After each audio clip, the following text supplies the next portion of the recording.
Well, I discovered the hard way that on my white Beetle here, the transmission is grinding in reverse.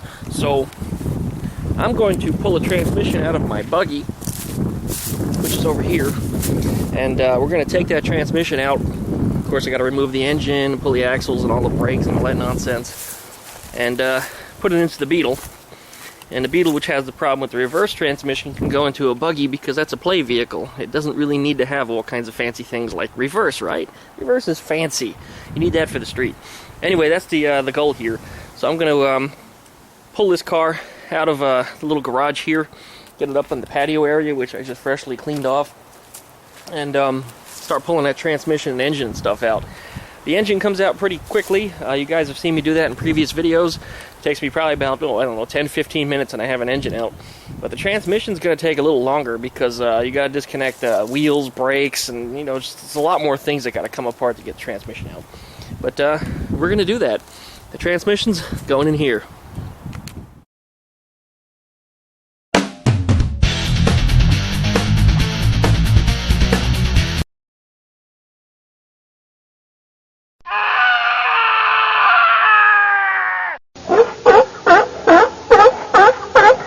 Be good, Skeeter. I don't want you getting run over.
Fine in every other gear, though.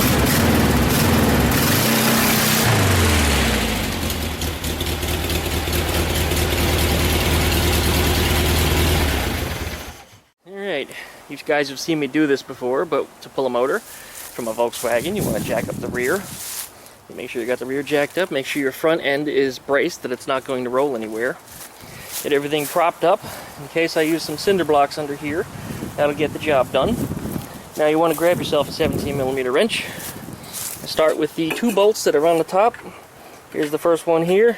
There's the second one over there. Just get them loose. Just get them turning.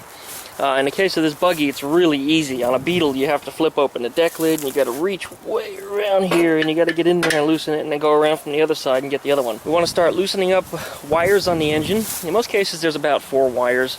One usually goes right here to the carburetor. One usually goes to the coil.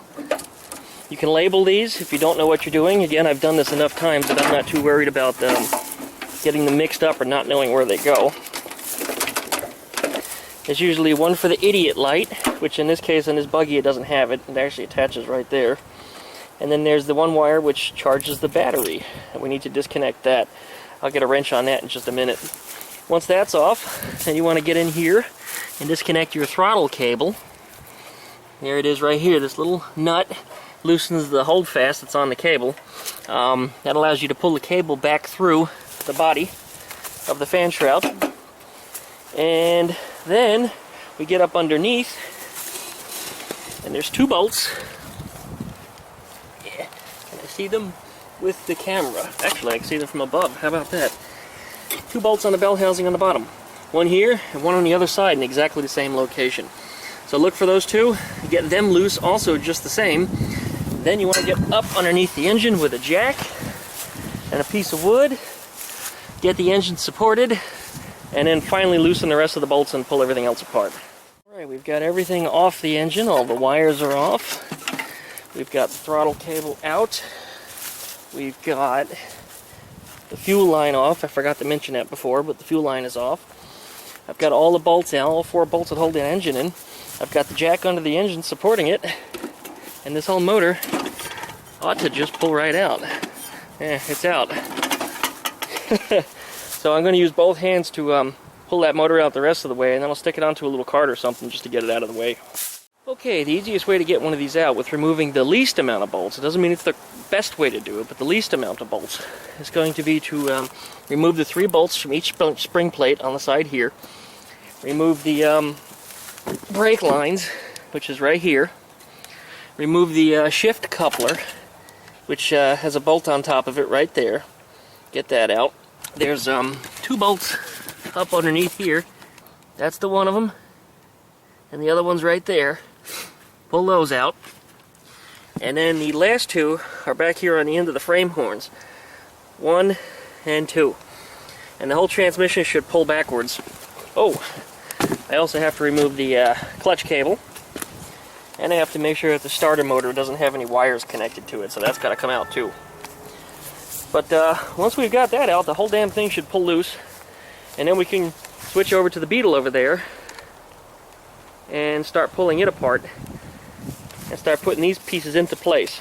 This has to be done before dark today because it's going to start raining this evening and tomorrow, so I need to have that car put back together and back into its garage because, as you know, it's got no windshield, no doors on it, and I don't want to put a tarp on it because I don't want the paint on there, which is pretty shiny, nice and clean, to get all scratched up, so I don't want to put anything on it.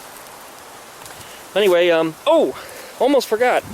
Need to pull the shock bolts off too. Shock's got to come out, at least the bottoms, because I don't want to drag the entire shocks over to the other Beetle. And the transmission is out. There it is. And you might be saying, well, why did you leave the axles on it? And why did you leave the wheels on it? Well, if I pull the axle boots off, all the transmission fluid will drain out all over the place. And the reason why the wheels are on is because, well, it's a whole lot easier to move when I can roll it. So that's what we're doing. I'm halfway there. We got this stuff out. Next, the Beetle stuff has to come out. And I'm going to get onto that right now. Same drill for removing the Beetle engine. Get the back end jacked up. 2 bolts from the top, 2 bolts from the bottom. Remove the wires from the generator, from the coil. Remove the throttle cable and the fuel line. And the whole damn motor falls out the bottom. Now we're up. And next we got to pull out the transmission. And it's a repeat. 3 bolts from either end of the swing axles. The bottom shock bolt. These 2 bolts that are right here at the end of the frame horns, and the 2 bolts that are at the front end of the transmission. Got to remove the transmission clutch cable and pull the brake lines off. And then this whole damn thing should fall out. Ooh! Once again, got to remove the shift coupler, which I've already done. So that's already been taken care of. And there's a transaxle that came out of the white Beetle.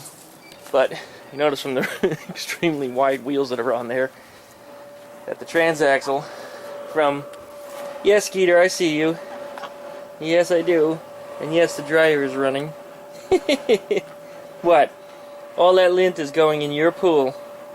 Yeah, isn't that yucky? And we're going to dump that thing out in a minute anyway. You can see the really wide wheels that are on there from the sandrail.